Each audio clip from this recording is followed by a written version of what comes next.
Rod McGillis, born and raised in Peterborough. Been at St. Peter's here, became a high school teacher at St. Peter's for 24th year completing now. Next year, beginning my 25th year at St. Peter's. Teacher for 30 years. Fortunate enough to play hockey and lacrosse growing up with the Lakers and the AAA system, and really enjoyed being a part of this great community. Now, as far as your teaching, that's a nice number of years, and to be able to teach so many years too at your old high school, that must be pretty special for you. You know, it's still special, and I say to people, it's a privilege and honor to work here every day. And I think back, it was, as you get older, you reflect. It was 1980. I was in my first OSA, to remember the sports component of the high school years in Toronto in hockey, and we played Father Henry Carr in the semifinals and lost out pretty good. They had Pat Flatley, who went on to the Islanders, and a few other really good players. That was a great memory. And then, to come back here and to coach the kids for all these years in field lacrosse and be a part of this school and to give back, it's been a real treat. Now, the last year and a bit, obviously, real difficult. Not only teaching, but the coaching. What's it been like for you teachers over the last 15 months? Yeah, I mean, I feel so bad for the high school kids who have missed, it's been a few seasons of the high school sports and the clubs, the plays, all the things, right? You can't get that back. Graduation, so my heart goes out to them. But it was good when we were back here, just getting everyone together. And even though we had masks and the quadmesters, it was still good, and you could see the kids. It's a social component of it too, right? You say the sports and the clubs, but just being here. So, they're going to be fine, and of course, but it's been tough on everyone. But my heart really goes out for the high school kids, the kids first year at university, things like that. But the good news is, right, there's always light at the end of the tunnel. We're close to getting back to normal, and we're all really excited for September. This September coming up. Right. You get an opportunity here to teach alongside your brother a little bit, and you guys come from a big family, yes. But what's that like? Yeah, it's awesome. Like, it's funny, Joe, I was born in 63, he was born in 70. There's no sibling rivalry. We love him. I used to walk him to school, to St. Pete's Elementary when I was in high school, and all that.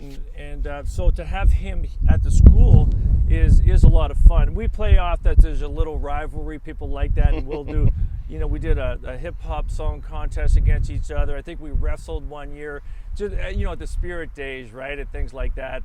So we'll probably do something again this year. We'll have to see what it is. So, but to be honest with you, I feel very fortunate that, Joe and I get to work at the same place and share times and conversations, and because he's doing, really well, and the kids love him here, and he's a heck of a teacher. So, I'm really happy to be able to share this with him, to tell you the truth. Just a shout out to the teachers in general, like how difficult it's been. You're at home, you got kids at home, grandkids at home, parents. Some people are looking after their parents. Like, it's just been so hard sometimes. What do you have to say to all the teachers out there? Yeah, I mean, just the whole online. I think what we miss most as teachers is being in the classroom.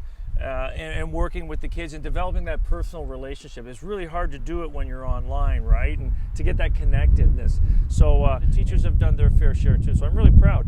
I'm proud to say I'm a teacher, and proud of the work that the teachers have done. Like, we came back, when this was on and it was shut down a lot of the town, but we came back here and did what we could do, and I was happy to come back, and that's where we want to be. Teachers want to be in front of the kids for sure. You also wear another hat with the Peterborough Petes. How excited are you to eventually get back to the rink?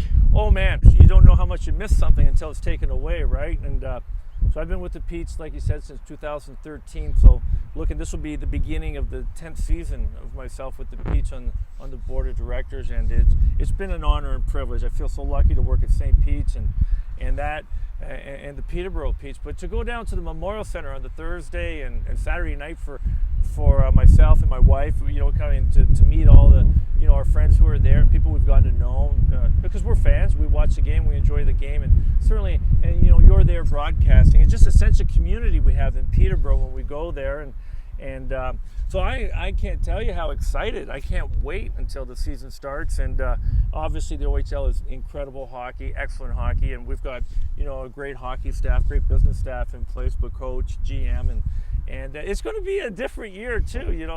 we'll have to see what's with everyone missing a year and all teams getting a lot younger and guys who haven't played, and we've got a great staff, like I said, GM and coach. So I can't wait to see the Petes back on ice, and just for the sense of community, but also, we love the game of hockey, and there's nothing like going to the Memorial Center on a Thursday night. Couple quickies, just some fun facts or just some fun things about you. Where do you like to get takeout here in Peterborough? Where do you like to grab some food? Any local spots? Yeah, like for sure, Lynn and I one of our favorite spots to go to is Gertie's for a nice dinner, and we get takeout from there after a game. If you're ready for say a beer or a glass of wine or something, we love to go to Champs. And Riley's, but Champs has always been, I remember when it opened in 1985, so we enjoy going there and meeting a lot. So those are our favorite spots, but I say to people that I'm not out that much like that anymore. That's for sure. And but we want to, having said that, support the local places and get back out there and do the ordering food and all that to help them out, because obviously it's been very rough, and we've got an amazing downtown, and we all have to do our thing to make sure we support the businesses downtown. Who was the most famous person to ever visit the McGillis house there? Ooh, that's a great question. And the answer, right on the top, Frank Mahovlich. So Frank Mahovlich was like the big M, right? And he played for the Leafs, and he held out one year. And he stayed at the McGillis Hotel, which my father and grandfather owned, instead of going to the Empress with the Leafs. And then my father came to work and said, they said, "Do you know who checked in here last night? Frank Mahovlich." And Dad was a hockey fan, and they struck up a lifelong friendship. So Frank would visit us in the summertime, and that's after he won the Stanley Cup in Montreal. And I tell you, it's pretty exciting when a superstar like that comes by, and Frank goes way back with their family. So I'd have to say Frank Mahovlich. Hometown PTBO with Pete Dalliday, presented by Trans-Canada Nissan.